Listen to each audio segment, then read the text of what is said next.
Bien, buenos días. El día de hoy es 17 de noviembre del 2021.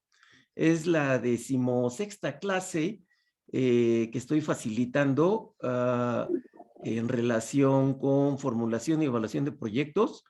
Estoy trabajando con los quintos A, B y C del departamento de zootecnia. Y bien, si no tienen alguna duda, pregunta, comentario hasta el momento, entonces vamos a arrancar. ¿Alguna duda, pregunta? No, profe. Ok, arrancamos entonces.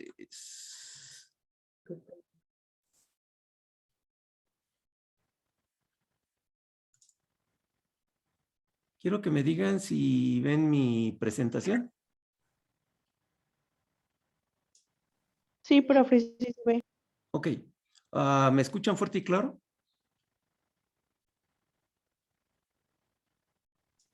Bueno. Sí, profe, todo bien. Ok.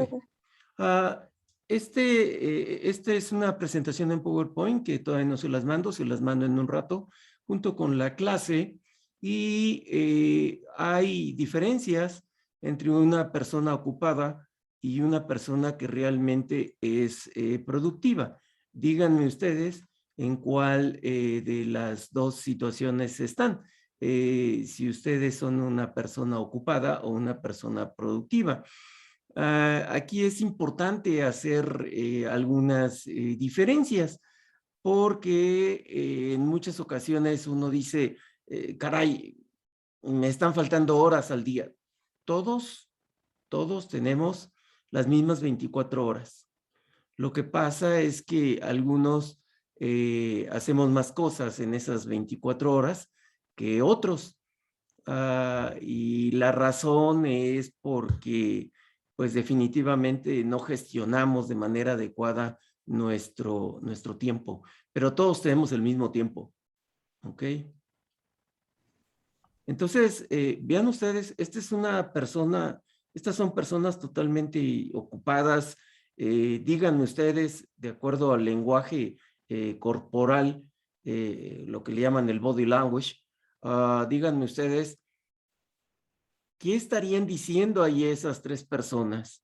Por ejemplo, la que se ve de uñas pintadas, que seguramente es una mujer. Esta persona con sus brazos, ¿qué estaría diciendo?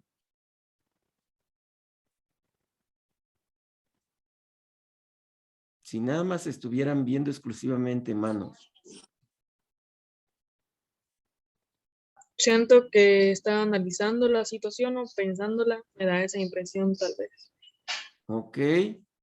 El que tiene las dos manos enfrente, una de otra, el hombre, ese que estaría indicando con su lenguaje corporal. Como que está explicando algo. Y además de estar explicando algo, ¿creen ustedes que está sereno? Yo siento que no. No.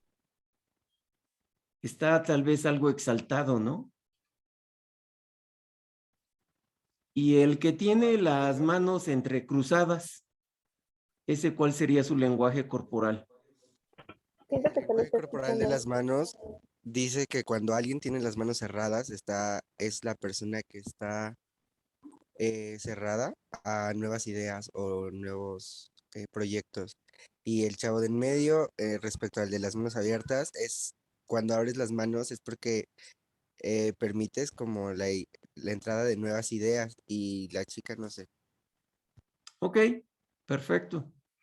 También el chico que está con las manos cruzadas, como efectivamente lo dices, está cerrado a nuevas ideas. Lo mismo sucede, chicos y chicas, cuando ustedes están en una entrevista de trabajo.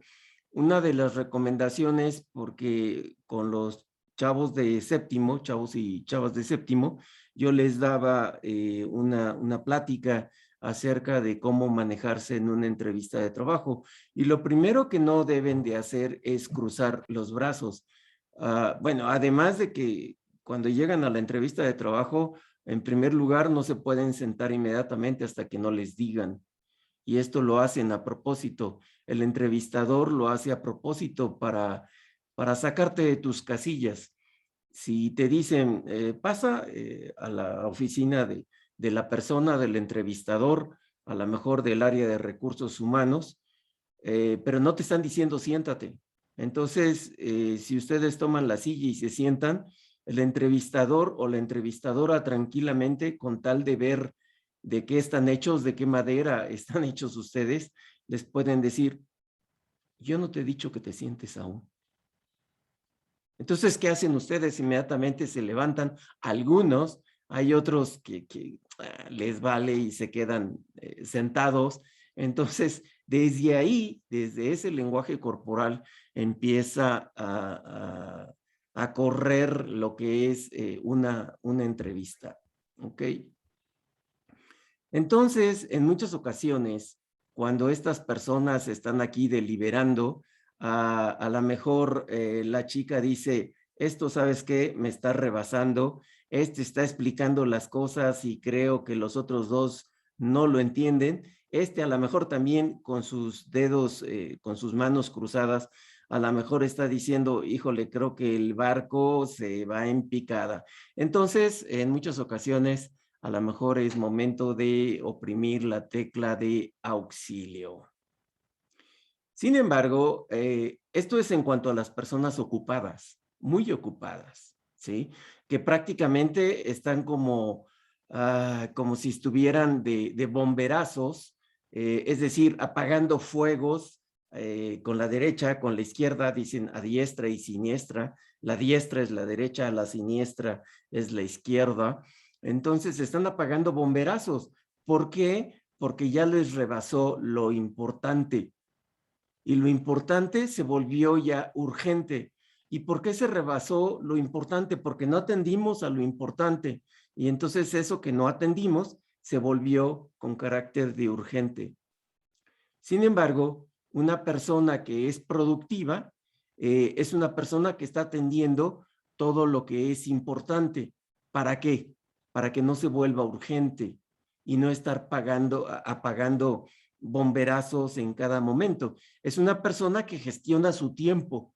Es una persona que administra su tiempo.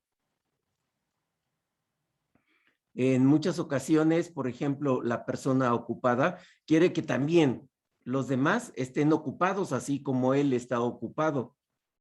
Sin embargo, la persona productiva quiere que los demás, al igual que él, sean efectivos, sean contundentes, estén entregando la información a tiempo. Por ejemplo, la persona que está ocupada habla del poco tiempo que tiene, pero vale, que todos tenemos 24 horas y a todos las horas nos las dan con 60 minutos y los minutos con 60 segundos, ¿sí? Sin embargo, la persona que es productiva usa su tiempo solo para lo más importante, ¿ok? La persona ocupada responde los mensajes de inmediato. En cuanto llegue un WhatsApp, en cuanto llega un mensaje a redes sociales, en cuanto llega un correo electrónico, inmediatamente lo ve. Sin embargo, la persona productiva responde cuando es momento de hacerlo. Esta persona ya destinó que a lo mejor a las 8 de la mañana que llega a su oficina, empieza a revisar WhatsApp, correos, y no vuelve a revisar ni WhatsApp, ni correos, ni redes hasta el mediodía, ¿sí? Y luego hasta las 3 de la tarde. Entonces, no está constantemente metido ni es esclavo del celular como muchos lo podemos hacer, ¿ok? En muchas ocasiones la persona ocupada da la impresión de estar haciendo algo importante, pero realmente pues no está haciendo algo tan importante. Ajá. La persona productiva trabaja de manera asertiva toda su vida. Es decir, no está perdiendo el tiempo, está dedicándose, eso es algo importante, está dedicándose a una sola tarea y una vez que termina esa tarea, que es la diapositiva que sigue, y una vez que termina esa tarea, se dedica a otra, ¿ok? La persona ocupada intenta hacer varias cosas a la vez, pero cuando esto sucede, cuando estás haciendo varias cosas a la vez que le llaman multitask, task es tarea, multitareas. Entonces, cuando anda uno de multitask, ¿qué es lo que va a pasar? No le pone la suficiente atención a cada una de ellas. Es lo que hablan de las mujeres. Las mujeres pueden estar viendo la tele, haciendo de comer, dándole de la mamila al niño y a lo mejor hasta barriendo. O sea, las mujeres son el mejor ejemplo del multitask. ¿Y por qué sucede eso? Bueno, porque en las mujeres se ha visto que hay unas mejores conexiones entre ambos hemisferios, tanto en el hemisferio derecho como en el hemisferio izquierdo, aquí en el cerebro. Entonces, eso les permite estar haciendo también varias cosas a la vez, pero eso no quiere decir que sean contundentemente efectivas. O sea, no pones la total atención a lo que estás haciendo. Es como, ¿qué es lo que está pasando cuando vas manejando y vas viendo el celular? Entonces, cuando estás haciendo varias cosas al mismo tiempo, dejas de ponerle atención a una y ahí sí está bastante delicado el asunto. Entonces, la persona productiva, ¿sí? La persona eficiente, asertiva, se concentra en una sola cosa. ¿Y cuál empieza a hacer? Ya les había yo comentado, hay un libro que así se llama, Cómete tu sapo. ¿Cuál empieza a hacer primero en el día lo que le cuesta más trabajo? La tarea que es para él o para ella que está representando mayor dificultad. Y en cuanto la termina se va a sentir muy satisfecho de que la pudo terminar y entonces sigue con un sapo que no es tan feo, que no es tan grandote, o sea, con otra tarea más pequeña. Y se dio cuenta, porque ya se empoderó, se dio cuenta de que sí puede hacer las cosas. ¿Por qué? Porque terminó una tarea que para él le representaba algo muy demandante, ¿ok? La persona que constantemente está ocupada tiene muchas prioridades mezcladas y a nada le pone atención y nada termina de resolver. Sin embargo, la persona que es asertiva, sabe priorizar lo realmente importante para que eso importante no se vuelva con carácter de urgente. Acá está la urgencia. Hay que estar apagando fuegos por todos lados. Pero esta persona sabe priorizar perfectamente qué es lo más importante. Sabe categorizar, poner en primer lugar lo más importante, luego en segundo lugar lo no tan importante y en tercer lugar a lo mejor lo menos relevante o que puede atender al día siguiente. A lo mejor esto que dejó de atender el día de hoy se vuelve en el número 2 o a lo mejor se vuelve en el número 3, pero él ya priorizó, él ya tiene una agenda hecha. ¿Para qué? Para que lo importante no se vuelva urgente y no tenga que estar corriendo y apagando fuegos. No sé si en algo se pueda parecer a lo que sucede en la gloriosa universidad. Todo el mundo de repente anda apagando fuegos y obviamente, ¿y ahora qué hago, no? Aquí como el perrito le están poniendo su bolsa arriba porque a lo mejor su dueño está pensando que tiene dolor de cabeza. Entonces, las cosas hay que hacerlas con mucho corazón, también con mucho cerebro, ¿sí? Luego, estos dos están perfectamente conectados. Por ahí algunos autores dicen que el cerebro, manda sobre el corazón. Algunos otros autores dicen que el corazón manda sobre el cerebro. Las últimas informaciones que se tienen, y esto es de trabajos, de equipos importantes en cuanto a investigación, en cuanto a ciencia, se ha demostrado, se ha encontrado que realmente quien manda al cerebro es el corazón. ¿Sí? Hay 3 situaciones, aquí me está faltando otro, básicamente los intestinos. 3 son los aspectos importantes, pero también el corazón está mandando sobre los intestinos, ¿sí? Entonces, son 3 situaciones importantes, corazón, cerebro e intestinos. En los intestinos también tenemos neuronas y es lo que de repente, ya les he comentado, lo que luego empezamos a sentir cuando conocemos a una persona. Dicen, oye, como que no me late, como que siento una vibra media extraña, ¿no? Cuando conocen a alguien o que van a emprender un trabajo, ¿no? Ok, también no hay que hacerle como estas personas, no voltear a los problemas, porque los problemas pues nos van a agarrar de bajada. Aquí estos yogis, ¿qué es lo que hacen? Luego se entierran y por bastante tiempo allí adentro, y la gente nada más los está vigilando a ver si no han fallecido o algo. Bajan, ya son personas muy entrenadas, bajan totalmente todos sus sistemas, su respiración, todo lo bajan a la mínima economía, ¿ok? Bien. Díganme cómo vamos hasta acá.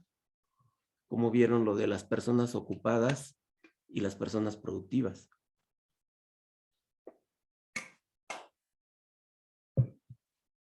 Esto se combina con un mini video que les pasé el día de ayer en relación con la actitud. Y les puse por ahí abajo que también la actitud les dará la altitud. Es decir, si ustedes tienen una adecuada actitud, entonces ustedes van a llegar muy lejos. Por eso se dice que la actitud dará la altitud. Es decir, qué tan lejos vas a volar, qué tan lejos vas a llegar, ¿sí? Entonces, también la actitud va a ser muy importante, sobre todo en una entrevista de trabajo. Ustedes todavía les falta tiempo por salir, pero es importante que empiecen a ver este tipo de situaciones, ¿ok? Les quiero compartir mi pantalla. El día de hoy vamos a ver también lo que es la proyección financiera. Este puede ser un formato de proyección financiera, ¿sí? Entonces vean qué es lo que tiene. Primero está referido a ingresos, cuáles son las ventas, si es que hubiera un préstamo, o otras disponibilidades. Otras disponibilidades, a esto se refiere al grupo de trabajo. ¿Cuánto está aportando el grupo de trabajo? Luego con algunos bancos, ustedes dicen, ¿sabes qué? Quiero 100,000 pesos para hacer tal cosa, tal proyecto. Ok, perfecto. Pero luego el banco les dice, ¿sabes qué? Tú como grupo de trabajo tienes que poner una aportación. De ese proyecto que vas a hacer tú, me debes de demostrar que estás haciendo o que estás invirtiendo el 10%. Algunos bancos lo hacen, ¿sí? También tenemos otra parte dentro de la proyección financiera y luego vienen aquí los ingresos totales, ¿no? Es decir, cómo estuvieron las ventas y los ingresos totales. Ok, ingresos o ventas. Y luego viene otra parte en la proyección financiera que es egresos en efectivo. Esto de otras disponibilidades, esto que está aquí, es lo mismo que inversión con recursos del productor o del grupo de trabajo, ¿sí? Esto que dice aquí de préstamo refaccionario es lo mismo que es inversión con el préstamo, ¿sí? Después vienen lo que son costos de operación. Para que ustedes lleven a cabo las ventas que están programando, obviamente había unos costos de operación. Y después viene el total de egresos totales, ¿sí? O costos, como ustedes le quieran llamar. Después viene lo que es saldo A menos B. Este es el saldo B y este es el saldo A. Y entonces aquí ya vamos a poner A menos B, que es básicamente ingresos menos egresos. Luego viene otra parte que se llama pago de intereses. Ya habíamos visto antes lo que era el préstamo de avío, que es un préstamo corto. Es un préstamo para, digamos, la vida del proyecto. Si ustedes van a hacer una engorda, les van a dar un préstamo de avío que va a durar básicamente lo que dura la engorda. Si van a sembrar maíz, si van a sembrar frijol, si van a sembrar maíz forrajero, trigo, avena, les van a dar un préstamo de avío que es para el tiempo en el que se va a sembrar y luego se va a cosechar. Es decir, son préstamos cortos. El préstamo refaccionario es un préstamo largo en función de la vida útil del proyecto o de la vida útil del concepto de inversión. Si ustedes están solicitando a lo mejor una camioneta de 1,5 toneladas, porque es lo que necesitan para estar sacando a lo mejor su cosecha. Entonces, ¿cuál es la vida útil de la camioneta sin que se descomponga? Si es que no se la roban antes. Entonces, sin que se descomponga, prácticamente 5 años. A lo mejor ya después de los 5 años ya le empieza que a lo mejor a fallar el clutch, en fin, hay que hacer algún ajuste mayor, ¿sí? A lo mejor también ustedes están tal vez con el mismo banco, pero hay otras obligaciones. Es decir, todavía tiene el grupo de trabajo un crédito que todavía no termina de pagar. Entonces, aquí es donde vendrían otras obligaciones. Después vendría el total de pago de intereses. Estamos hablando exclusivamente de intereses, ¿sí? Intereses del avío, intereses del refaccionario o intereses de otras obligaciones. Y entonces ya estaríamos poniendo aquí total de pago de intereses. Después viene aquí saldo C menos D. Este es el saldo D y el saldo C es el que teníamos acá, que era A menos B. Y entonces ya lo ponemos aquí. Ahora nos vamos sobre el capital. Amortización del principal o del capital. Si tenemos un préstamo refaccionario, este es el capital que va a estar proyectado en el tiempo, 4 o 5 años, dependiendo de la vida útil del concepto de inversión. Préstamos anteriores, si hubiera capital, no intereses, préstamos anteriores también lo estaríamos reflejando aquí, ¿ok? En el tiempo. Que a lo mejor aquí se termina de pagar, pues nada más está aquí en cuanto a préstamos anteriores. Que a lo mejor acá ya no habría préstamos anteriores, ¿ok? Bueno, viene total de amortizaciones. Estamos hablando capital total de amortizaciones, ¿sí? Entonces es F. Después aquí viene el saldo F, que es E menos F, y entonces acá estaría nuestro saldo E. Entonces E menos F ya lo estaríamos poniendo aquí. Cuando nosotros vamos a platicar con el grupo de trabajo para estar ofreciendo este crédito,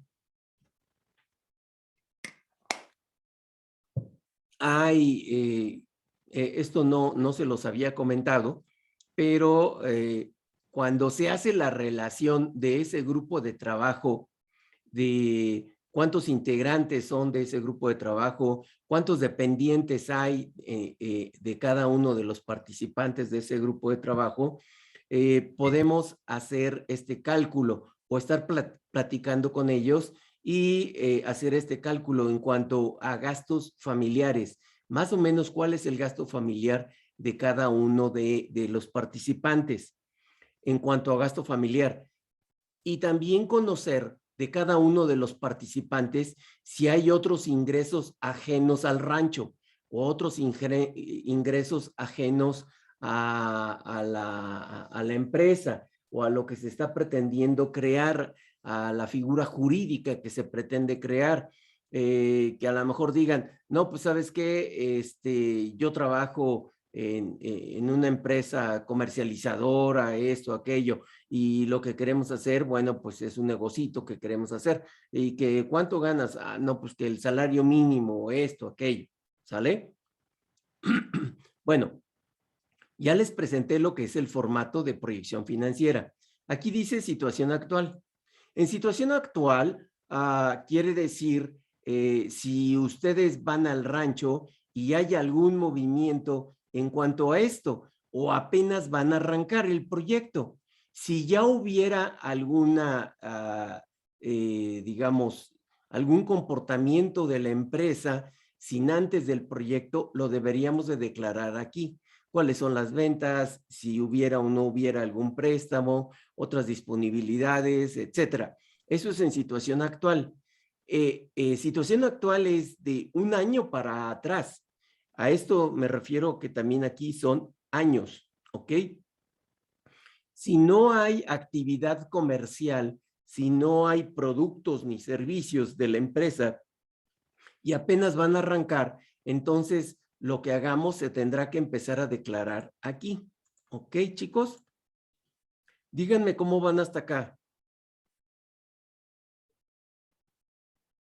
¿Sí me están siguiendo? Sí, profe. Sí, profe. No te escucho fuerte, León. Alonso. Oh, Que sí, está todo claro. ¿sí? Ok, ¿los demás, chicos? Sí, profe. Bueno, está bien, cielo. Ok. Entonces, vamos a empezar a hacer un pequeño ejercicio. Es como si fueran aquí, digamos, que las ventas. Entonces, supongamos que aquí, en este año, tenemos ventas. Esto está a miles de pesos, ¿eh? Eso quiere decir que aquí estas ventas son 5,235,000 pesos, pero son 5,235 miles, ¿ok? Aquí supongamos que en el año 2 tenemos 5,497, en el año 3 5,772 y en el año 4 tenemos 6,060. Estas son ventas inventadas, es nada más para el ejercicio, ¿ok? Tenemos un préstamo refaccionario, ¿sí? Que nada más va a estar incidiendo en este año por 374. ¿Eso qué quiere decir? Son 374,000 pesos. Es lo que ustedes están solicitando al banco. 374,000 pesos. En cuanto a otras disponibilidades, aquí no hay nada, ¿sí? Ahora, en cuanto a los ingresos totales, vamos a tener que si ustedes suman 5,235 más 374, les va a dar 5,609. Acá no hay nada, porque este préstamo refaccionario no les van a estar prestando todos los años. O sea, este préstamo refaccionario nada más se los están prestando, nada más está incidiendo aquí, en este año. Pero el capital y los intereses de este préstamo refaccionario, como, como vamos a ver más abajo, sí va a estar impactando en todos los años, ¿sí? Pero sin embargo, este dinero de aquí, los 374,000 pesos, nada más impactan para este año. Pero hay que estarlo pagando durante la vida útil del proyecto. Ok. Aquí obviamente tenemos lo mismo porque no hay ninguna suma. Aquí también volvemos a tener lo mismo de arriba. Y aquí pues también tenemos 6,060. ¿Sí? Ok. Eso en cuanto a ingresos. ¿Sí? Ahora, ya les había dicho yo que inversión con recursos del productor es lo mismo que si hubiera otras disponibilidades. Aquí no hay nada. ¿Sí? Pero inversión con el préstamo, aquí sí hay y es lo mismo que teníamos arriba del préstamo, 374 y 374, para que ustedes van a decir, oye, pero aquí entonces las ventas se van a inflar, porque si nada más lo pongo aquí y acá abajo no, pues entonces se están inflando las ventas. Por eso es que lo estamos poniendo también acá abajo, ¿sí? Para que prácticamente esto quede tablas, ¿ok? Los costos de operación para este año 1 se reportan por 4,361, ¿ok? Y entonces, los ingresos para este...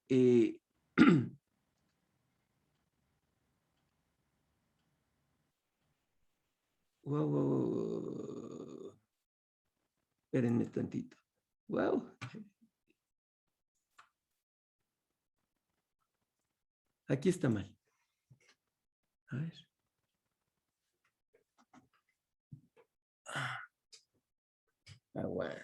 Aguántenme, ok.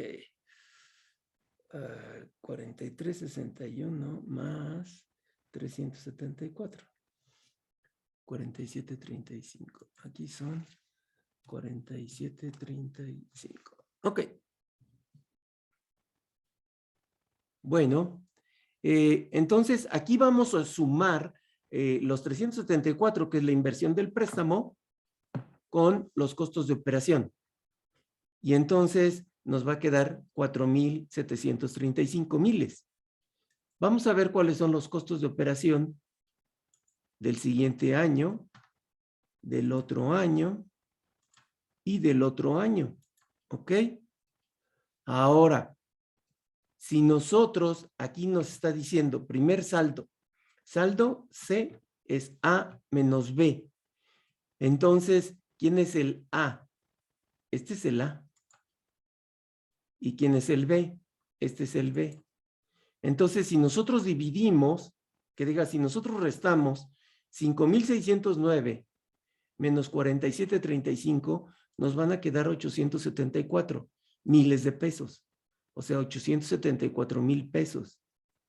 Acá, si nosotros restamos 54.97 menos estos costos, pues entonces nos va a quedar esta cantidad, 918. Acá también nos va a quedar esta cantidad y aquí también nos va a quedar esta cantidad. Estos 1,012, ¿de dónde salen? Pues de restar 6,060 menos 5,048. ¿Ok? Hasta aquí vamos. Bien.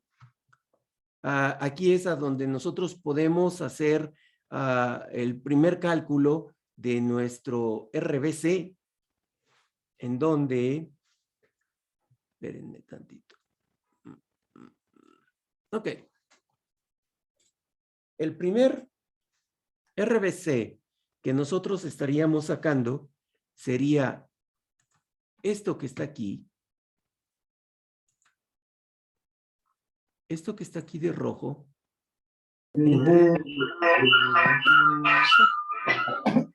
Esto que está aquí.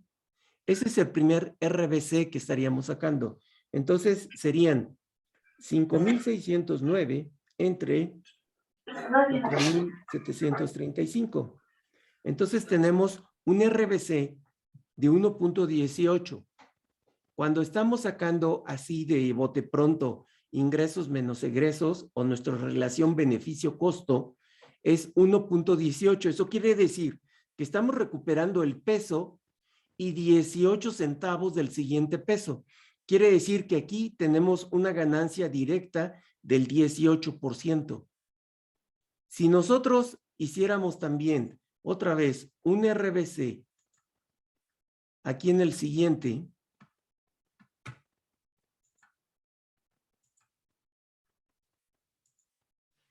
serían 5,497 entre 45.79, nos estaría dando un RBC de 1.2. Quiere decir que recuperamos el peso y 20 centavos o 20% del siguiente peso. ¿Ok? ¿Hasta aquí vamos bien, chicos? Díganme.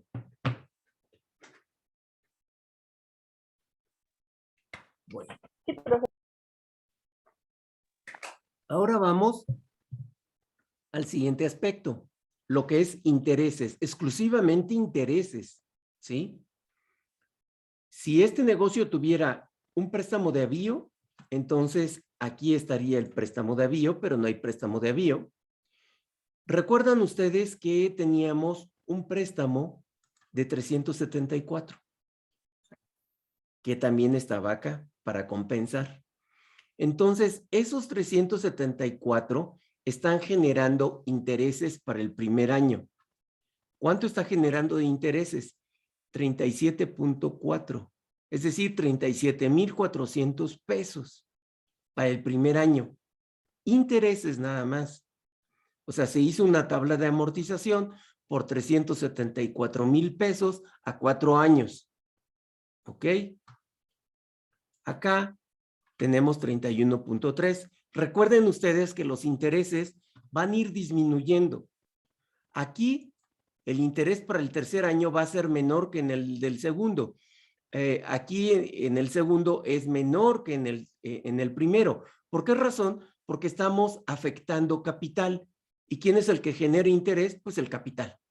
Entonces, obviamente que aquí en el tercero, al estar pagando también parte del capital, el interés es menor. Y aquí todavía es menor, ¿sí?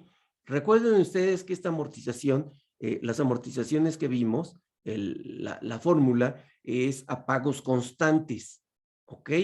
Entonces, eso quiere decir que el grupo de trabajo siempre va a estar pagando lo mismo, pero está compuesto de los intereses y del capital de ese préstamo. Otras obligaciones, bueno, pues no tenemos otras obligaciones. Entonces, el total de pago de intereses, aquí, como no hay nada que sumar, pues es lo mismo.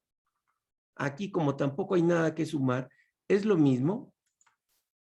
Aquí también es lo mismo. Y aquí también es lo mismo. Aquí son 17,100 pesos. ¿Ok? Y entonces, bueno, pues vamos a hacer nuestra siguiente resta, que básicamente es 874, que tenemos aquí, 874, ¿sí?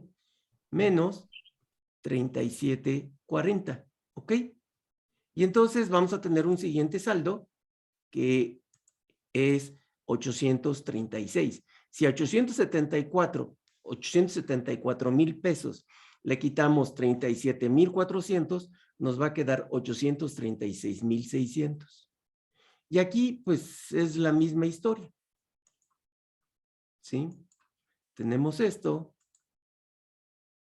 menos esto, y entonces nos queda 886. Aquí nos queda esto, y aquí nos queda esto. Ok, ya vimos esto que está aquí es básicamente la diferencia que ya tuvimos de ingresos menos egresos, ¿sí?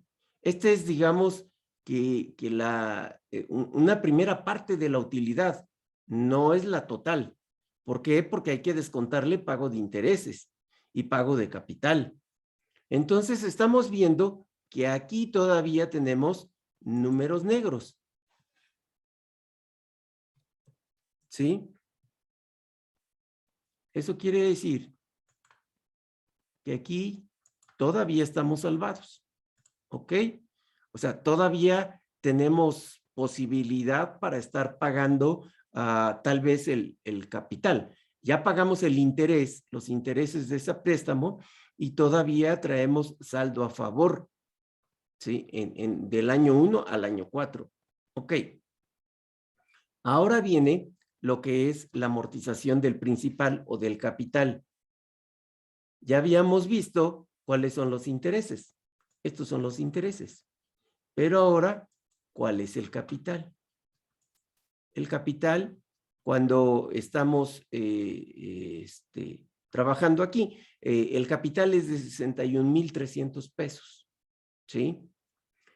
Aquí en el segundo año, ustedes van a ver que entonces, aquí los intereses, en esta amortización a pagos constantes, aquí los intereses iban disminuyendo. 37, 31, 24, 17. Aquí ahora el capital va a ir aumentando. ¿Para qué? Como estamos en pagos constantes, entonces tiene que ir aumentando. Si el interés disminuye, el capital va aumentando, ¿sí? Para que siga siendo el mismo pago constante, ¿ok? Recuerden ustedes que aquí los intereses van disminuyendo porque vamos pagando cada vez más de capital. Entonces, aquí el capital va aumentando cuando el interés va disminuyendo, ¿sí? Y listo. Si ustedes dicen, ok, se me ocurriría a mí sumar, a ver si en todos los años de veras esto fue una amortización constante, y entonces vamos a sumar 37.4 más 61.3. Quiere decir que año con año ellos están pagando un total de 98,700. Vamos a ver si en el segundo año ocurre lo mismo. Tenemos 31.3 más 67.40, 98,700. Vamos a ver si en el tercer año también ocurre lo mismo. 24.50 más 74.20, 98.70. Eso es amortización a pagos constantes. Entonces, aquí, como no hay préstamos anteriores, ¿sí? No pusimos aquí nada de préstamos anteriores. Eso quiere decir que para sacar este saldo es prácticamente lo mismo. Entonces, vean ustedes. Es enteramente lo mismo porque no hay préstamos anteriores. Entonces, ya volvemos a tener un nuevo saldo, ¿ok? Pero este saldo hay que confrontarlo con el saldo anterior. Es decir, aquí, en este caso, a 836 le tenemos que quitar lo del capital, 61,300, y tener un nuevo saldo. Entonces, si a 836 le quitan 61.30, nos van a quedar 775. Si aquí a 886 le quitan lo del capital repartido en el tiempo, entonces nos van a quedar 819. Aquí 939 menos 74.20. Esto está muy fácil, ¿eh? Nos quedan 865. Aquí 994 menos 81.60. Nos van a quedar 913. Este es el último saldo en donde nosotros estaríamos checando. No vaya a ser que de repente todo esto sean números rojos.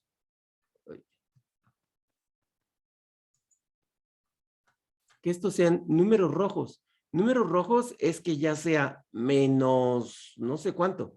O sea, eso quiere decir que cuando ustedes están haciendo su cálculo de previsión financiera, lo que resultó en el primeritito saldo, en el saldo que está aquí, en este saldo, ya no está alcanzando, o sea, de ingresos menos egresos, ya no está alcanzando a cubrir ni intereses de avío si los hubiera, o intereses del préstamo refaccionario, así como a capital del préstamo refaccionario. Entonces ya no está alcanzando a soportar eso. Eso quiere decir que junto con los otros indicadores económicos, el BAN y el TIR, eso quiere decir que entonces este proyecto pues no les estaría dando los resultados que ustedes quisieran, ¿ok?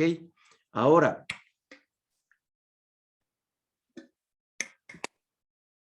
déjenme decirles, de repente hay algunos proyectistas que pues a lo mejor de repente están inflando el proyecto o están inflando las ventas.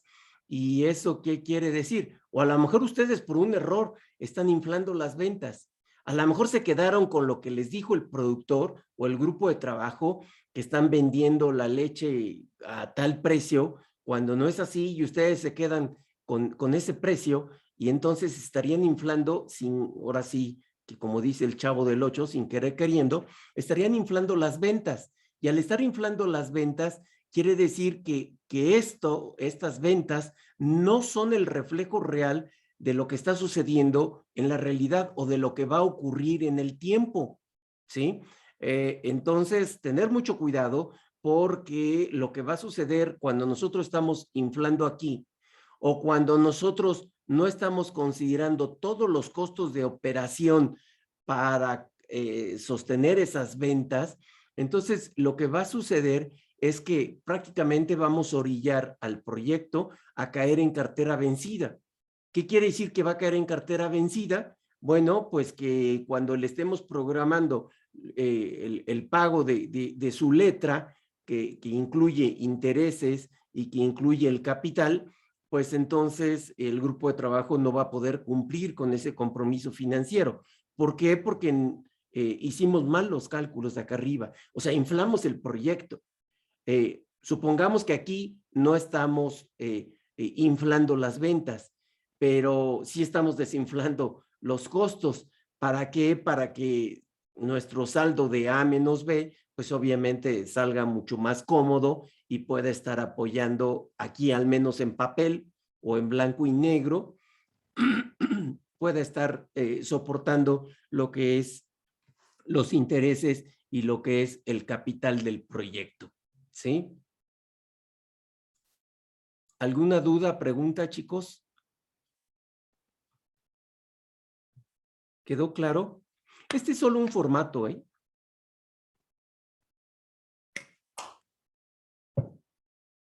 ¿Dudas? Creo que estoy solo. Wow. No, claro, profe. No, profe. ¿No hay dudas? Bueno. No, profe. Está bien, Anaí. Como ya, seguramente ya vieron ustedes en su WhatsApp de grupo que ya les mandé la programación de las presentaciones que ustedes tienen que hacer. Que la primera programación empieza el lunes 29. ¿Alguna duda, pregunta al respecto?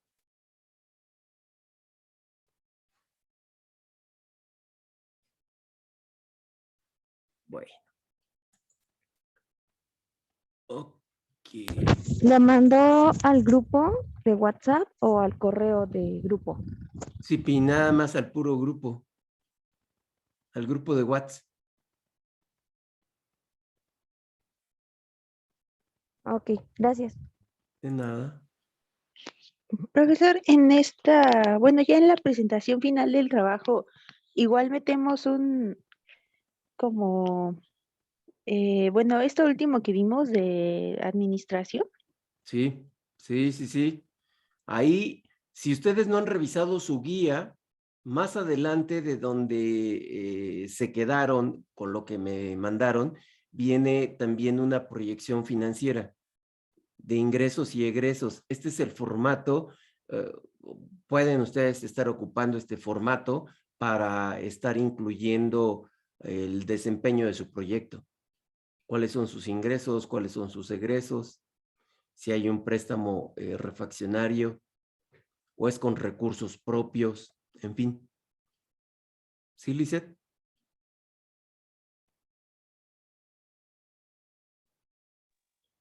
Sí, profesor. Tú me estabas preguntando, ¿verdad, Lisette? Sí. Ok. Bien, como van a tener que estar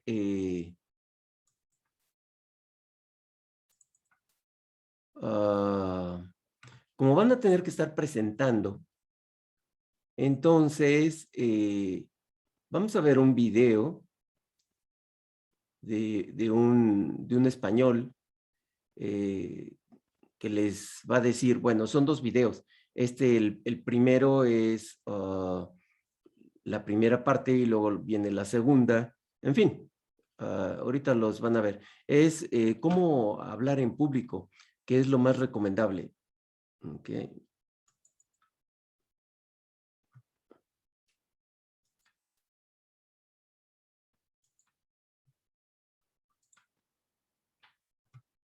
Ahorita.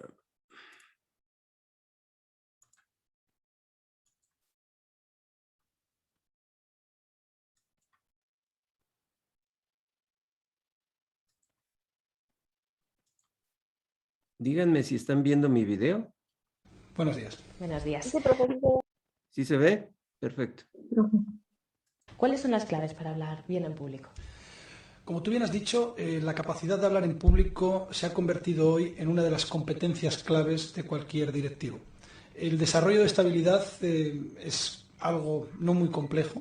Es algo que ya hemos iniciado desde hace muchos años, nuestra capacidad de desarrollar la habilidad de hablar. Sin embargo, la capacidad de hablar en público normalmente en este proceso de crecimiento se interrumpe. Muchos de nosotros aprovechamos cualquier oportunidad para poder comunicarnos en público, pero hay mucha gente que por miedo, por las circunstancias, evitan este tipo de situaciones. 4 son, a mi juicio, las claves que hacen un buen comunicador. Lo primero de todo es la estructura, la concreción, el ser capaz de estructurar nuestros discursos adecuadamente. Perdiendo el miedo sería la segunda clave. La capacidad de perder el miedo se logra sobre todo con la práctica continuada. El dominar determinadas técnicas de comunicación en público, como las pausas, el ritmo, la voz, toda esa serie de cosas de las que vamos a hablar a lo largo de la entrevista nos ayudan a ser buenos comunicadores y, como tú bien has dicho, la clave está en la práctica. Como cualquier arte, como cualquier ciencia, digamos que la práctica continuada es lo que desarrolla más profundamente nuestra habilidad. Entonces, ¿podemos decir que hablar en público se aprende o es algo innato que tenemos? Lo curioso es que cuando aprendemos a hablar, cuando aprendemos a transmitir nuestras ideas de una forma clara, nuestro proceso de aprendizaje en términos de comunicación en público se interrumpe. A los niños no se les ayuda a desarrollar esta habilidad, no se les enseña, pues invitándoles a que nos cuenten cuentos, a que estructuren sus ideas, a que nos hagan presentaciones. Como te decía antes, el habla es una habilidad que continúa su desarrollo y a estas alturas de la vida la buena noticia es que el proceso puede continuar. La clave está en afrontar los miedos que tenemos, en practicar, sobre todo en aprovechar cualquier oportunidad para poder seguir avanzando. La práctica lo que nos permite, cuando somos jóvenes o más jóvenes, es continuar el desarrollo de nuestra habilidad. Lo que nos permite es equivocarnos, lo que nos permite es acertar y bueno, pues cuando ya alcanzamos la etapa de la madurez, este tipo de habilidades se convierte en algo innato. Cuando ya tenemos cierta edad, el tratar de continuar desarrollando esta habilidad, los errores muchas veces tienen consecuencias incalculables, ¿no? Lo que yo invito, y la buena noticia, es que la práctica se puede empezar desde ya, la habilidad no se pierde y se puede comenzar a desarrollar desde este momento o continuar su desarrollo. Y eso sí, es un proceso que no termina nunca, por muchos cursos, por muchas charlas que te den la habilidad, hay que adquirirla, hay que hacerla algo innato en nosotros. Es en definitiva como conducir un coche. Cuando eres un inexperto, todos son variables, que si el volante, que si el indicador, que si la palanca de cambio, pero ya cuando te conviertes en alguien experto, todo este tipo de técnicas se convierten en algo propio, en algo innato, que lo haces de una manera natural. Hablábamos al principio del programa del temblor de piernas, de la falta de voz en el momento de empezar un discurso. Decían en la calle también que te pones más o menos nervioso independientemente del tema que vayas a tratar, del conocimiento que tengas sobre él y sobre todo si conoces más o menos al público al que nos dirigimos. ¿Cómo podemos superar los miedos a hablar en público? El miedo es algo que nos paraliza. El miedo es algo propio de nosotros. Nuestros ancestros, cuando sentían miedo, igual que nosotros, tenían una carga de adrenalina, una descarga de adrenalina que les invitaba a correr. Cuando hablamos en público se produce esa descarga de adrenalina, pero no podemos correr. La manera de vencer los miedos es enfrentándonos a ellos, practicando. Es la única manera de perder el miedo. Pero también hay otras técnicas que nos pueden ayudar. Preparar bien las presentaciones, repetir hasta la saciedad la estructura de las ideas que quieres transmitir. Utilizar determinadas técnicas, tener confianza en nosotros mismos, atrevernos en definitiva. El miedo solamente se vence con la práctica, atreviéndonos a enfrentarnos a él. Teniendo un poco de empuje, que se dice, ¿no? Lanzándose al vacío. ¿Cómo se logra ser un buen comunicador? Pues con la ayuda de expertos, practicando de nuevo, eso lo has dicho al principio, yo creo que es el gran secreto. Y por otro lado, interiorizando este tipo de técnicas de las que vamos a hablar ahora. Pues coméntanos un poquito cuáles son estas técnicas. Pues las técnicas, como en cualquier arte, aquí estamos hablando del arte de la oratoria, del arte de la retórica, son los procedimientos, los recursos de los que podemos disponer y que nos hacen ser mejores en esa ciencia. Técnicas, podríamos hablar de la estructura. Cuando pienso en la estructura de un discurso, lo que tenemos que ser capaces, antes de poner a darnos esa conferencia, es de definir en una o dos frases cuál es el objetivo que buscamos definir. La estructura, en definitiva, son como las piedras que nos ayudan a cruzar un río, si no queremos mojarnos los pies. Son 4 o 5 piedras que nos ayudan a pasar de la otra orilla. La estructura es clave, la preparación de esa estructura. El ensayar, ponernos delante de un espejo, utilizar la tecnología de vídeo que existe hoy en día y que nos puede permitir visualizarnos a nosotros mismos. El ser humano es el único animal que es capaz de imaginarse a sí mismo en este lugar, cerrando los ojos. Ningún otro animal en este planeta lo puede hacer. Somos capaces de vivir 2 veces la misma situación, una cuando la imaginamos y la otra cuando la hacemos. En términos de comunicación en público, una de las claves está ahí, en ensayar, en practicar, estudiar el escenario, observar dónde vas a estar, sentirte cómodo, perder el miedo, el conocer a tu público, preguntando, tratando de entender cuáles son sus intereses, por qué acuden a escucharte, qué es lo que les motiva. Hay otras técnicas, y hablamos de la voz, el ritmo que le das a tus intervenciones, la entonación, el volumen incluso de voz que utilizas. Recomiendo que sea un poquito más alto cada vez que hablas en público. Las pausas, el manejo adecuado de las pausas que realzan de alguna manera las cosas que queremos decir o que nos ayudan incluso a pensar para poder responder. Esas son las técnicas. Podríamos hablar, yo lo veo como un collar de perlas, ¿no? Cada una de los elementos que conforman, digamos, las claves de la comunicación son variados, ¿no? Se trata de trabajar uno a uno. Es por eso por lo que se nos hace tan difícil hablar en público, porque son múltiples las variables que manejamos. Lo que invito es a practicarlas y a interiorizarlas.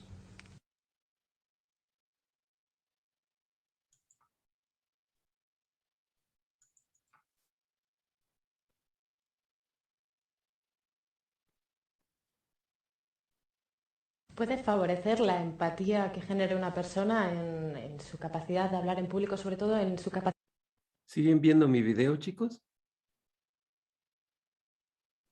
Sí, profe. Gracias. de comunicar a ese público? Sí, incluso a mí me gusta hablar del concepto de empatía con el público. La empatía, a mi juicio, se conforma por 2 elementos. Uno es, empatía se define como esa capacidad de entender las necesidades de los demás. Podríamos hablar de empatía a través de la escucha y podríamos hablar de la empatía a través de la expresión que uno tiene. La escucha, ¿cómo puedo escuchar a mi público? Mirándole a los ojos, viendo sus movimientos, sus gestos. Una de las claves de un buen orador es la flexibilidad, la capacidad de conectar con la gente. Y en términos de expresión, que definirían esa segunda parte de la empatía, no solamente la expresión en términos verbales de lo que decimos, sino también la expresión de nuestro cuerpo, de nuestras manos, de nuestros gestos, la forma como nos vestimos. La sonrisa es clave a la hora de comunicarte con la gente. Si quieres conectar con el público, practica la empatía con el público. ¿Por qué es importante trabajar la emoción en la comunicación? A la gente le gusta que le cuenten historias. A la gente le gusta que le hablen en primera persona. Un buen comunicador lo que tiene que ser capaz es de captar la atención de su público. ¿Cómo captas la atención del público? Hablando desde la emoción, hablando desde este yo interior, contando tus propias vivencias. Las historias que parten de la emoción son mucho más impactantes. Si tu emoción puede distorsionar el mensaje que estás lanzando, lo que te invito es a que no hables, porque si estás hablando desde la emoción probablemente se te notará. Hay que llegar al corazón de las personas cuando hablamos con ellas. Yo creo que es la manera de captar su atención, es la manera de involucrarlos en nuestro discurso y que realmente nuestro discurso llegue a calar en ellos. Yo diría que son 5 las claves de la comunicación. Un único y gran mensaje, ser capaces de transmitir un único y gran mensaje. En segundo lugar, hacerlo a través de historias, de manera que envuelva a la gente. En tercer lugar, yo hablaría del lenguaje, un lenguaje adecuado, mirando a los ojos a las personas, el lenguaje propio de ellos. Hablaría también de hablar desde la emoción, hablar desde esa parte íntima. Y en quinto lugar, hablaría de intentar persuadir más que arrastrar o convencer. Tú lanza tu luz y el que quiera acercarse que se acerque. Ese es el arte de la oratoria. Para aquellos que quieran aprender a hablar bien en público, también pueden tener un referente, alguien que diga, quiero parecerme a, porque es un gran orador. O cada uno debe de potenciar sus cualidades. Sí, yo creo que sobre todo lo que tenemos que trabajar son nuestras propias fortalezas. A mí me gusta trabajar el desarrollo de la habilidad de comunicarnos en público desde las fortalezas. Si eres bueno en términos de vocabulario, si tu lenguaje es espontáneo y natural, si tienes una buena comunicación no verbal, si te gusta contar historias, anécdotas, practica eso. La naturalidad, yo creo que es uno de los elementos claves de cualquier comunicador, el ser natural. Muchas veces me preguntan, pero yo es que cuando soy natural no me comporto así. Hombre, es como cuando me dicen, es que la clave para hablar en público es ser simpático. Es que yo no soy simpático. Pues tendrás que aprender a ser simpático. Tendrás que aprender a comportarte de una manera formal, pero desde un punto de vista natural. La clave está ahí. Yo creo que eso es uno de los elementos que hacen que nuestros mensajes sean mucho más contundentes. La naturalidad, la espontaneidad, lo que te decía antes, llegando al corazón de las personas. Hablábamos antes también de los gestos, de la ropa que llevamos. La comunicación no verbal es casi tan importante como la comunicación verbal a la hora de enfrentarse a un público, ¿no es así? Es cierto, el cómo es tremendamente importante y nos comunicamos de tres maneras: a través de nuestro lenguaje verbal, a través de nuestro lenguaje no verbal y a través de los silencios. Los silencios, si sabes solfeo, aparecen en las partituras. Los silencios son elementos también de la comunicación. El manejo adecuado de los silencios y las pausas son clave. En términos de comunicación no verbal podríamos hablar de tres elementos. El paralenguaje, ese es leer entre líneas, el lenguaje de los gestos y el lenguaje contextual. En un mensaje, el 7% del impacto del mensaje se debe a tus palabras, el 35% a la entonación que utilizas y el resto al lenguaje no verbal. Si existe disonancia entre tus palabras y el lenguaje no verbal, la gente se cree más el lenguaje no verbal, con lo cual invito a que la gente tenga cuidado en lo que dicen sus gestos, sus palabras, porque es muy difícil reforzar tus ideas, tus palabras con los gestos. Eso es muy difícil hacerlo, pero al menos lo que tenemos que pretender es que nuestros gestos no desvirtúen el mensaje que estamos lanzando. Claro, porque el objetivo realmente es que ese mensaje llegue al público, si no, no se produce la comunicación, ¿verdad? Efectivamente, todo mensaje, toda conferencia, todo discurso tiene que responder en dos líneas a la pregunta de cuál es la idea principal que quieres trasladar. Ese es tu objetivo, trasladar esa idea. Si no consigues conectar con tu público, si no haces tu mensaje atrayente. Si yo te pongo a tu disposición un cesto lleno de caramelos y te digo que elijas uno, seguramente elegirás aquel con el sabor que te gusta, pero sobre todo te fijarás en el envoltorio. Los envoltorios son claves.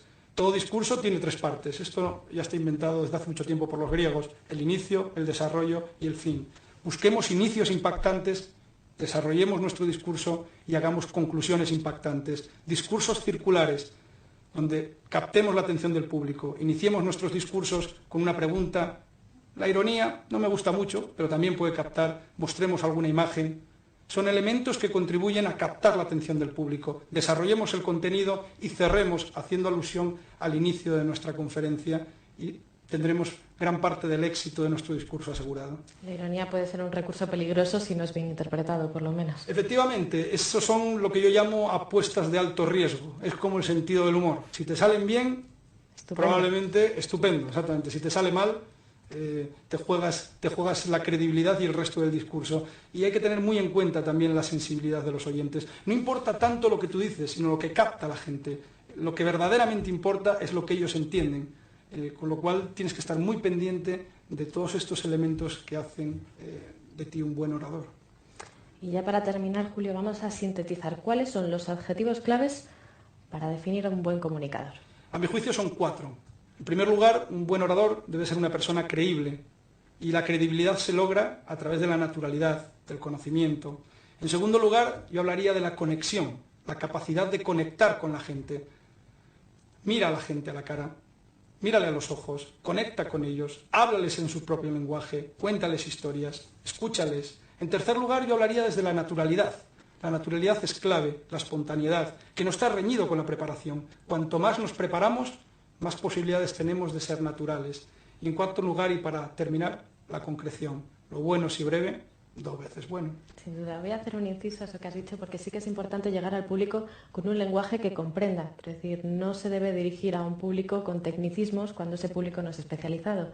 Y a veces eso no se tiene lo suficientemente en cuenta en los discursos, creo. Sí, estamos en una sociedad donde escuchamos poco, donde imperan normalmente los monólogos, a través de tecnicismos, a través de un lenguaje rebuscado. Seamos nosotros mismos. Si no usamos corbata normalmente, no pretendamos ir de traje y corbata, nos sentiremos incómodos. Si no utilizamos determinados términos, cuando hablamos en público, no los utilicemos. Seamos naturales, seamos nosotros mismos. Y la naturalidad, yo creo que es algo que a través de la práctica, volviendo de nuevo al principio, el secreto del que tú hablabas, se consigue sobre todo a través de la práctica, de la constancia. Pues muchas gracias, Julio Rodríguez, socio director de Abanda Consultores. Y ustedes ya lo han visto, hablar en público no se limita a tomar la palabra y soltar un discurso. Hablar en público consiste en lograr establecer una comunicación efectiva con el mismo, en la que uno sea capaz de transmitir sus ideas. Tomen buena nota de los consejos y advertencias que hoy se han hecho en este programa y si no les resultan efectivas, si tienen algo que aportar o alguna crítica que hacernos, no duden en ponerse en contacto a través de nuestro correo electrónico capitalhumano@intereconomia.tv. Nos volveremos a ver muy pronto. Hasta entonces.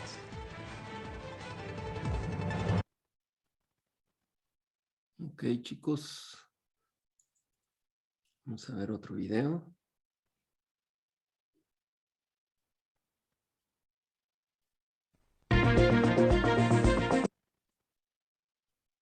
Ponen en evidencia el mercado laboral español. Según la Oficina de Estadísticas Comunitaria, los españoles trabajan 11 horas más. ¿Sí ven mi video, chicos? Sí, profe. Gracias. Al mes y disfrutan de 2 días menos de vacaciones que el resto de trabajadores europeos.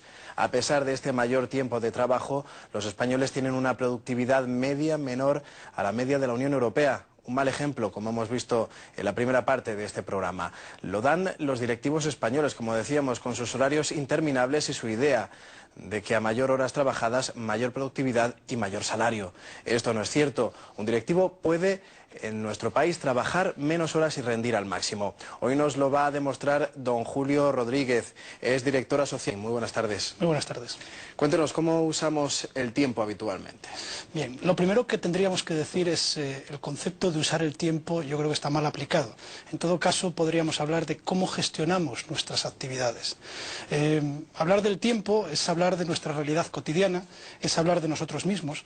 Hablar de la gestión del tiempo, en realidad, es hablar de las conductas que mejoran nuestro rendimiento y que mejoran, si quieres, el logro de los objetivos y metas que nos hemos propuesto. Hablar de la gestión del tiempo es hablar de nuestra propia vida, es en definitiva hablar de la administración del flujo de trabajo, del flujo de actividades que significan, en un espacio determinado de tiempo. ¿Y lo hacemos bien o lo hacemos mal? ¿Cómo gestionamos nuestro tiempo? Bien, gestionar el tiempo bien o mal es entender si las actividades que desarrollamos están orientadas o no hacia los objetivos que buscamos. Yo diría que muchas personas no tienen clara cuál es la visión que están buscando en su vida, cuáles son las metas concretas que están intentando lograr y al final se dejan llevar, si quieres, por la avalancha de actividades en este espacio de tiempo y en definitiva se gestiona mal el tiempo, si es que se puede hablar de gestión propiamente del tiempo. Teorizar sobre este aspecto yo creo que es bueno porque al menos lo que nos permite es reflexionar sobre esas conductas, sobre esos hábitos y pues en cierta manera reflexionar, orientar e identificar cuáles son los hábitos adecuados que nos permiten obtener mejores rendimientos y las metas que nos hemos propuesto. Hay aspectos culturales que inciden en esta mala gestión que hacemos muchas veces, ¿no? Cierto. De hecho, igual que los ingleses tienen el típico tópico de hablar de la meteorología, yo creo que en España tenemos un tópico bastante extendido, que es hablar del poco tiempo del que disponemos para desarrollar nuestro trabajo. Cuando siempre son 24 horas al día, no hay ni más ni menos. Es cierto, porque además las características del tiempo son muy concretas. El tiempo es un bien atípico, es un recurso atípico, el tiempo es un recurso equitativo, todos tenemos 24 horas al día, ni más ni menos. El tiempo es un recurso inelástico, no se puede ahorrar, no se puede pedir prestado. El tiempo también es un recurso indispensable. Absolutamente todo lo que hacemos en nuestra vida lo pagamos con tiempo. El tiempo además es un recurso insustituible, no se puede sustituir por ninguna otra cosa y además el tiempo es un recurso inexorable, fluye en un único sentido y lo más que podemos aspirar es a gestionar adecuadamente las actividades que tenemos que desarrollar en este periodo de tiempo. Bueno, como solemos decir, en economía es un recurso escaso. Yo no diría que es un recurso escaso, porque se da la paradoja del tiempo, es que todos tenemos el tiempo propio de nuestra existencia. Pero hay que saber gestionarlo bien. Es cierto. Lo que tenemos que aprender a gestionar bien son las propias actividades que desarrollamos. Insisto muchísimo en eso, porque hablar de gestionar el tiempo, hablar de programar el tiempo, más bien lo que podemos hacer es programar nuestras actividades. Programar, de alguna manera, ese flujo continuo de actividades, de temas que tenemos que desarrollar en el día a día. Con lo cual, cuando hablamos de gestionar el tiempo, yo creo que estamos empleando un concepto que no se puede, como tal. El tiempo, como te digo, es algo inexorable, es inelástico, es equitativo, es indispensable y además es atípico, porque es un bien que no existe en la naturaleza ningún otro bien como ello.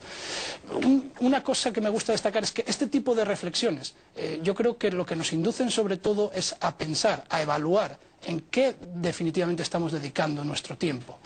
Una pregunta que me gusta lanzar es, ¿por qué no haces un ejercicio de calcular cuánto vale un minuto de tu tiempo? ¿No? Y esto es bien sencillo. Piensa que el mes, por efectos, digamos, de simplificación, tiene 160 horas. Piensa lo que ganas, y ponle los gastos de estructura, los gastos de estar donde estás trabajando y divídelo entre esos 160. Y mañana, cuando alguien te pregunte si me regalas un minuto o si me das un minuto, que sepas cuánto realmente vale un minuto de tu tiempo. Este tipo de ejercicios ayuda sobre todo a identificar esos hábitos de comportamiento que nos ayudan a obtener mejor rendimiento de nuestro tiempo. También contribuye a estresarnos, ¿no? Porque pensar el rendimiento que lo podemos sacar a un minuto a lo largo del día puede dar unas cifras que nos asusten. Sí, lo importante que puede llegar a ser ese minuto. Sí, pero vamos a ver, lo primero que tenemos que partir en esta reflexión es a qué vamos a destinar nuestro tiempo. Y esto, Stephen Covey, que es un gurú en este tipo de aspectos, en su libro de los 7 hábitos de la gente altamente eficaz, nos plantea 3 hábitos. El primero de todos es: date cuenta que tú eres el programador de tu vida. Esa es una de las cualidades humanas que no tienen los animales. Identifícate a ti mismo como esa persona que puede diseñar tu futuro. A partir de ahí, define cuál quieres que sea tu futuro en las 7 grandes categorías de la vida: la categoría física, la categoría mental, la categoría espiritual, la profesional, la laboral, la económica, la familiar. Define cuáles son esas visiones. Imagínate de aquí a 20 años, imagínate de aquí a 10 años, a 5, a 3, a 2. ¿Cómo te quieres tú visualizar? ¿Cómo te quieres ver? Haz un ejercicio en ese sentido. Define cuáles son las metas concretas que quieres lograr en cada una de esas categorías de la vida. Y eso al menos te identificará un punto hacia donde tiene que apuntar tu brújula. A partir de ahí, la gestión del tiempo, en definitiva, lo que significa es orientar tus actividades diarias hacia esas metas, hacia esas visiones, hacia esos objetivos que estás buscando en la vida. Y actualmente los empresarios, los directivos españoles, ¿llevan a cabo una buena gestión del tiempo? Yo diría que en general no, porque los hábitos de comportamiento que tenemos actualmente en las empresas nos llevan digamos, a planteamientos erróneos, como que el trabajar más horas vamos a obtener mejores resultados, como que si hago muchas tareas a la vez seguramente voy a conseguir terminar muchos trabajos, la no delegación, que en términos digamos, en términos de gestión del tiempo, pues es un elemento clave el formar a tus colaboradores para, a partir de ahí, pues ser capaz de generar mucho más a través de las personas, con lo cual seguramente podrás dedicar tu tiempo a esas actividades prioritarias. No se planifica adecuadamente. Mucha gente cree que planificar es a ver si acierto o no acierto. Se planifica para ver si se acierta o no se acierta en la planificación, cuando en realidad la planificación para lo que sirve es para anticiparte a esas posibles necesidades que vas a tener en el futuro. Entonces, a tu pregunta de si se gestiona adecuadamente el tiempo en nuestras empresas hoy en día, yo te diría que no. Pero no sobre todo porque muchas de esas actividades las dedicamos a cuestiones no importantes, pero que realmente son urgentes. Y aquí podríamos hablar del cuadrante, de los 4 cuadrantes que cruzan lo que es importante, no importante, con urgente y no urgente. Es otra reflexión que invito a que hagamos cada uno de nosotros. En ese flujo de actividades continuo del día, esas actividades, ¿en qué cuadrante las posicionamos? Lo lógico es que estuviéramos en lo importante y lo no urgente, pero normalmente la gente está el 80% del tiempo en las cosas importantes y urgentes y el 20% en las no importantes y no urgentes. Implicaciones: estrés, dolores de estómago. ¿Y cuál sería el porcentaje ideal? Hombre, el porcentaje ideal es que estuviéramos siempre en el segundo cuadrante, es decir, haciendo las cosas realmente importantes, pero que no son urgentes. Eso significa que hemos sido capaces de planificar, de anticiparnos, de alguna manera, pues poner en evidencia pues cuáles son las cosas realmente por las cuales tenemos que trabajar y anticiparnos a ellas y planificarnos. Pues con estas recetas mágicas nos tenemos que ir ya. Muchísimas gracias, don Julio Rodríguez, director asociado. Gracias a vosotros. De nuevo con nosotros. Muchas gracias. Gracias. Muchas gracias a ustedes también por haber estado con nosotros. Hoy hemos dedicado el programa El Contrato a la gestión del tiempo. Es una cosa de todos. Bien, chicos, les voy a pasar nada más un último video. Es este video que se llama Los telómeros.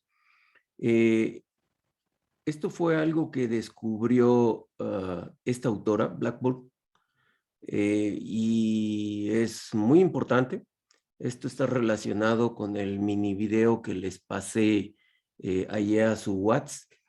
Es un video de Marian Rojas Estapé. Marian Rojas Estapé tiene un libro que también se llama Cómo hacer que te pasen cosas buenas. Y entonces Marian Rojas también habla acerca de los telómeros y les quiero comentar, les quiero pasar este video. Es el último video, ya nada más para cerrar. Es un video muy cortito.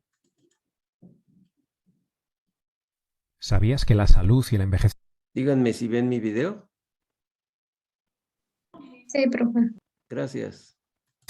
Son procesos que pueden ser voluntariamente acelerados o decelerados? Este descubrimiento le valió a Elizabeth Blackburn el Premio Nobel de Medicina en 2009. Y en este vídeo voy a resumirte su trabajo, que expuso magistralmente en su libro La solución de los telómeros, para que puedas conocer cómo funciona y cómo comenzar a aplicarlo en tu vida ahora mismo. La clave de todo se encuentra en los telómeros. Los telómeros son una especie de cápsulas que cubren las terminaciones de los cromosomas e impiden que el material genético se desenrede. Las células están constantemente dividiéndose y con cada división celular éstas envejecen y los telómeros se van haciendo cada vez más cortos, hasta que llega un momento en que las células entran en un estado llamado senescencia y dejan de dividirse. El extraordinario descubrimiento de la doctora Blackburn es que podemos intervenir voluntariamente en el curso de estos eventos y alargar nuestros telómeros, con lo que también estamos alargando nuestra longevidad y nuestra salud en general. Hay varias formas demostradas de hacerlo, como una dieta equilibrada y ejercicio regular, pero todo parece indicar que nuestra actitud ante la vida es lo que realmente determina la longitud de nuestros telómeros y por lo tanto su salud. Una percepción negativa, derrotista y victimista de la realidad resulta en telómeros más cortos, lo que acelera el envejecimiento celular, mientras que una percepción más amable de nuestras experiencias de vida logrará lo opuesto. La longitud de nuestros telómeros se alarga y los cambios pueden llegar a ser visibles en tan solo 4 semanas. La clave del trabajo de la doctora Blackburn es que no son las situaciones en sí mismas las que alargan o acortan los telómeros, sino que es la forma en la que afrontamos esas situaciones, nuestra percepción e interpretación subjetiva de lo que nos sucede, lo que activará los mecanismos biológicos que resultan en telómeros más cortos o telómeros más largos. No se trata de lo que nos sucede, sino de cómo percibimos lo que nos sucede y cómo respondemos ante lo que nos sucede. Vamos a ver esto de forma muy simplificada. Cuando nos sentimos amenazados, frustrados, desesperados, preocupados o estresados, activamos nuestro modo de estrés. Y para sentirnos así no tenemos por qué vivir situaciones realmente dramáticas, sino que nuestros enredos mentales también activan esta respuesta biológica. Si nos mantenemos en este modo de estrés por periodos demasiado largos, o dicho de otro modo, si nos pasamos la vida estresados, ansiosos, asustados y preocupados, nuestros telómeros se acortan muchísimo más rápido. Pero si en vez de sentirnos derrotados por nuestras circunstancias de vida, cambiamos nuestra actitud interior y empezamos a sentir que podemos salir victoriosos, porque poseemos los recursos necesarios para conquistar la situación, activamos lo que se conoce como respuesta de desafío. Se trata de una forma de estrés que nos robustece y nos ayuda, creando las condiciones fisiológicas y psicológicas que nos permiten relacionarnos mejor con la situación, operar óptimamente, tener éxito y alargar nuestros telómeros. Un ejemplo claro lo encontramos en el deporte de alta competición. Lo peor que un atleta puede hacer es tratar de eliminar su estrés. En lugar de suprimir las incómodas sensaciones que experimentan, deben percibir el estrés como algo que les ayuda a superar el reto. De ese modo, actuarán más enfocados y ofrecerán su mejor versión. Y esta actitud interior, esta forma de encarar la vida, resultan telómeros más largos, lo que quiere decir más salud y más longevidad. Lo que la doctora Blackburn apunta es que, aunque nuestro enfoque inicial sea negativo, aunque estemos acostumbrados a vivir todo el tiempo estresados y preocupados, podemos aprender a replantear esta disposición errónea para no sucumbir emocionalmente.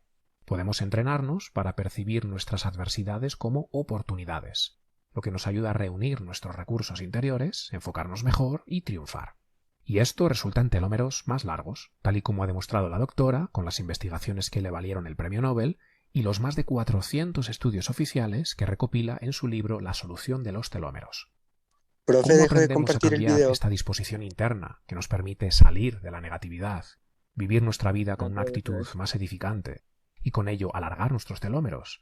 La práctica diaria de mindfulness o atención plena es una de las formas más eficaces de hacerlo, porque nos enseña precisamente a reenfocar nuestra atención para que dejemos de estar siempre absorbidos por la negatividad y comencemos a percibirnos a nosotros mismos y a lo que nos sucede de una forma más amable y expansiva. El libro La solución de los telómeros es, en definitiva, un magnífico compendio de estudios científicos y estrategias prácticas cuya idea principal es la siguiente. Cuando nos negamos a derrumbarnos ante los eventos negativos y aprendemos a percibirlos como desafíos de los que saldremos reforzados, fomentamos el desarrollo de esa destreza que todos poseemos llamada resiliencia, intervenimos voluntariamente en nuestra biología alargando nuestros telómeros y promovemos activamente nuestra salud, nuestra longevidad y nuestro bienestar.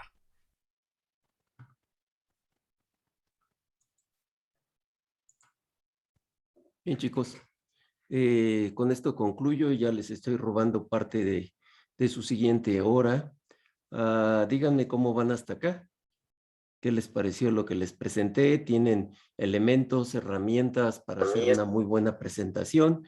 Y también por eso siempre les estoy diciendo que coman bien, hagan ejercicio y duerman. ¿Para qué? Para que sus telómeros, precisamente la telomerasa, esté cubriendo perfectamente todo su material genético. ¿Alguna duda, pregunta hasta acá, chicos? ¿Chicas? ¿No? Bueno. No, profe. No. De mi parte, no. Ok, pues con esto concluimos la clase.